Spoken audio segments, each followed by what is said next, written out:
So in today's episode of the Baltimore Investors, I'm going to show you how my friend Will Bowman renovated this entire house, everything you're going to see, for free using the BRRRR strategy. He gutted this whole house to the studs and brought it back up into its new refinished state you see here, and we're going to go ahead and follow him, walk with him throughout the house, and he's going to show us all the costs from start of the demolition to the finishings and the paintings, everything.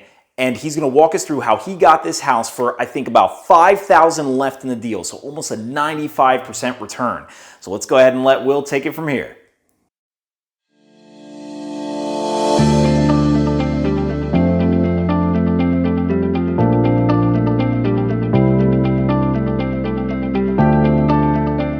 Hey everyone, I'm Will Bowman. Welcome to one of our recently completed projects here in the neighborhood of Berea, over on the east side of Baltimore City.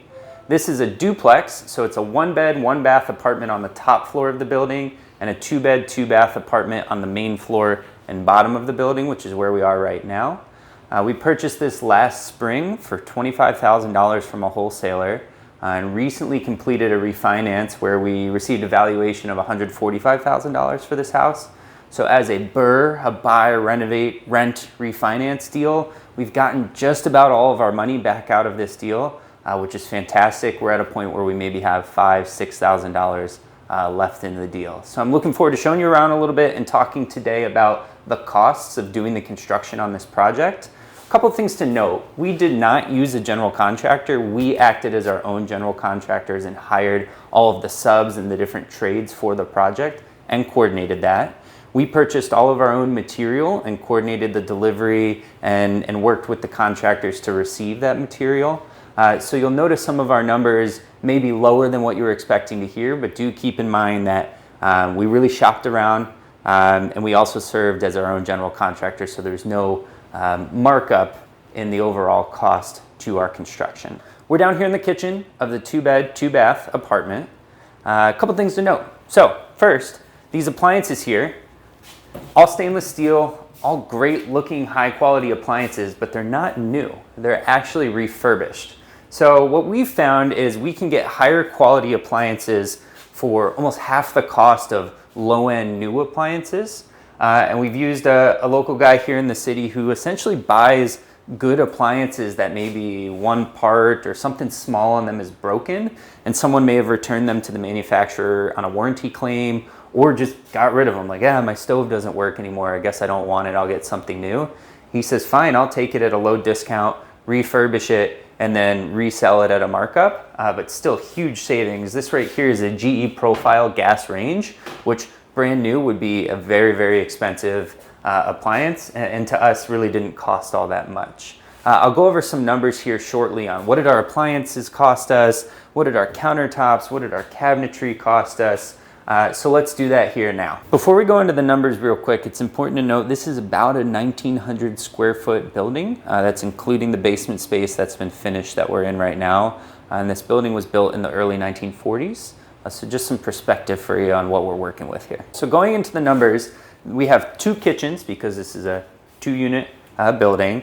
This kitchen and the kitchen in the top unit are almost identical in size and design. We use the same granite, the same cabinets, the same cabinet pulls, very similar appliances. Not counting appliances, the granite, the cabinetry, and the install of the granite cost us about $9,500 total for both kitchens. We got this cabinetry from a local cabinet store here in Baltimore City. They have some of the best pricing that we found. We've compared that against a lot of other vendors. And then this granite, same thing from a guy who kind of just came across us on one project about 6 months ago and said, hey, I do granite, here's my card. And we said, okay, we'll give you a call. And his pricing turned out to be some of the best. So all in to install and purchase the cabinets and countertops for 2 kitchens were about $9,500. So for appliances, each kitchen has obviously a fridge, a stove, a microwave, and only this kitchen, we're in a 2-unit. This is a duplex that we're in. This kitchen only has a dishwasher. The one upstairs does not, just because it's a 1-bed, 1-bath apartment. We figured 1, 2 people living there, it didn't make sense to install a dishwasher, so we chose not to. But all in for appliances, including delivery and rough installation, was $3,400. Again, that's a great price. We got that from the guy who does refinished appliances or refurbished appliances versus purchasing them new from somewhere like Home Depot or Lowe's. So for our flooring here, this is vinyl laminate snap-in-place flooring. The reason we use this is it's a plastic composite and it's essentially bomb-proof. It's not like carpet where it can get stained or dirty and it has to be replaced. Just about anything can happen on this floor over the years, and we're not going to be replacing it. So for a apartment where we're going to be renting 2 tenants, this is the go-to. We don't want to use carpet or anything that will be damaged and need to be replaced. The material cost for this throughout the entire house, again, this is a 2-unit, about 1,900 square feet. Total is $4,200 for the material. Now there is laminate. There are other materials that you could probably find for a little bit cheaper given that square footage. We use this stuff even though it's maybe towards the middle end of cost because it's not just water resistant, but it's waterproof. We love that. And 2, it has built-in underlayment. So we're not purchasing the underlayment which goes underneath it separately. It's already attached to it. And so installation cost is actually very low because all our contractor has to do is cut the piece, place it, snap it in, move on to the next one. So leading into labor costs, we had our contractor install this for about $1 a square foot. It's a pretty low price, so total about $1,600 for the installation of this flooring. So you might be thinking, wait, Will, you just said that this is a 1,900 square foot house and you paid $1,600 to install the flooring, which was $1 per square foot. So 300 square feet are missing. Where did it go? Well, there's 3 bathrooms in this building total. 2 in this unit and 1 in the upstairs, and we did not use this flooring in the bathrooms. We used tile instead. So the square footage of those bathrooms takes up that remaining 300 square feet where we did not use this flooring. So it wasn't counted into the installation cost. So when we first purchased this house, it was not only in need of demolition so we could start construction, but it actually needed a good haul out. There was quite a bit of the past owner or whoever was here's personal belongings that were left behind. So things like old furniture, boxes, bags, things like that all had to be hauled out, which did add to our demolition costs because our demolition contractor had to pay, for the dumpster space or the truck space to haul that stuff out before he even started tearing down walls, boards, things like that. So all in, to demo this house, haul it out, and tear down quite a few walls, although we did leave some in place, so it wasn't like a complete demolition of the house. That was $4,350. So for framing this house, we were able to keep some existing structures. For example, this wall right here was pre-existing, so we didn't have to rebuild this, but in general, we were framing most of the house. We were able to keep things like the joists, in the ceiling and the floors. We didn't have to redo those. So all in labor and material for our framing was $3,600 for the labor and $2,000 roughly for the material. So for electrical in the house, again, let me remind you, this is a duplex, this is a 2-unit property. So what does that mean? That means we're working with 2 electrical panels, 2 sets of breakers, 2 electrical meters, 2 separate service cables into the home to provide the electricity, and then obviously the wiring throughout, the installation of the electrical fixtures, and even some of the electrical fixtures themselves were included in our cost. So we paid $7,700, which was labor and material for our electrical install in the house. It did not include things like ceiling fans or lights above vanities, but it did include things like you'll see over here, like recessed lighting, all the wiring in the house, our electrical outlets, the coaxial cables that were run to be ready for cable television, and then the ports like you'll see on the wall right over here, so that tenants are ready to go to get their cable hooked up when they moved in. So we paid $7,700 for all that and bought things like these on our own from Home Depot. So for our plumbing costs in this house, we have 3 bathrooms, 2 kitchens, and a washer dryer in each unit. We also in the basement have a sump pump. All of those things had to be roughed in, had to be set up and done as a part of this project. In our costs that I'm about to give you, it included all of the rough-ins, all of the drains, all of the water lines and gas line installation throughout each unit, as well as tubs in each bathroom. That was $8,400.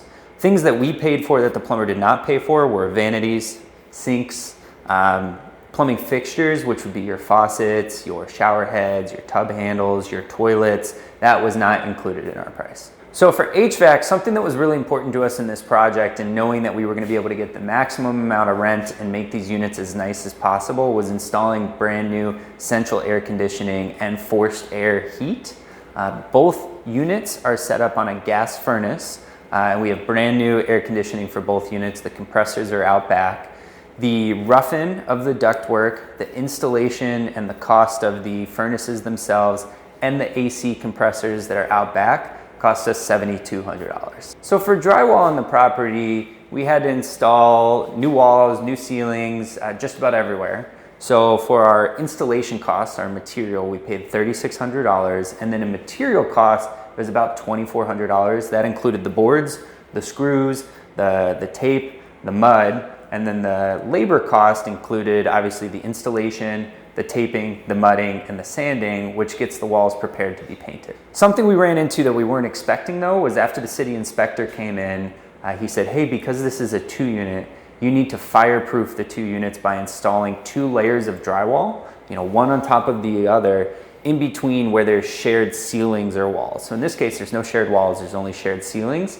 So in the ceiling above us and the ceiling below us, we had to have 2 layers of drywall installed, and also on the walls of the stairwells, coming up from the basement and then coming from the main floor that we're on now to the upstairs unit, we had to do 2 layers of drywall as well. That's to prevent the spread of fire if it were to break out in one area. It helps trap the flow of oxygen, which is what fire needs to spread. So something we weren't expecting. We had to pay for that extra material, pay for the extra labor. It's probably another $600–700 in labor and about another $500 in material. Happy to do it, happy to fireproof the property. You always want to do whatever the inspector says needs to be done, but it's just something we weren't planning for on this project. So throughout the building, we had 14 new doors that needed to be installed. That includes 3 exterior doors and then 11 interior doors like you're looking at here. We paid $100 per door to be installed, so that's just the labor cost. So with 14 doors, we paid $1,400 for the installation of all of them. We did have to purchase brand new doors for all 14 of those. That cost is really just going to be whatever you see on Home Depot's website or whatever you see on Lowe's, and depending upon which choice you make. There's not a massive way to get a big discount on that other than just maybe ordering in bulk and getting some slight discounting from Home Depot or Lowe's. So it's going to be whatever you pick out for your property. So for insulating the property, we had to purchase the insulation, and then the labor costs of installing it in the ceilings and walls were required. That was about $1,400 in labor and about $800 in material to purchase, the right R value for what location it was going on to. You're going to typically need a higher R value in your ceilings or your attic space, up to R49 here in Maryland, and then wall space, which can be R19, R30, R5 in places where you're using foam board just with several layers of it. So that was our cost for insulation. All right, so we're out back. I'm here to talk to you about the roof on this property. When we bought it, the roof was in okay shape, but we knew that some work was going to be needed to it. During very heavy rains, we were getting a spot where we were kind of getting almost like a pool of water that the roof was sinking down a little bit and collecting there. And then it was slowly kind of seeping into the ceiling on the top floor unit.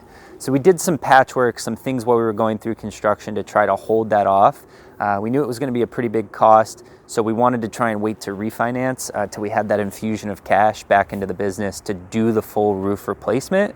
Then we came across the end of the project. We said, you know what, let's just go ahead and get this done. We had the cash for it, and we hired a contractor to come out. He got about halfway through demolishing the old roof, starting his new layers, and then got to a weekend and actually tragically passed in his sleep. Not here on site, not on the project. It was a terrible thing to see, but then that also left us halfway through a roof installation without a contractor to come out and to finish the job, and you guessed it, rain was on the way. So then we did actually suffer some damage from that heavy rain and a half-built roof where we had to redo almost all of the ceiling in the upstairs unit because the water came through. We were trying to time the original roof installation with when there was no rain in the forecast, and then the contractor passed away. So that put us in a tight spot, was an additional cost. So we paid for about half of that roof installation. We didn't do the final draw because the project wasn't finished and the man had passed on.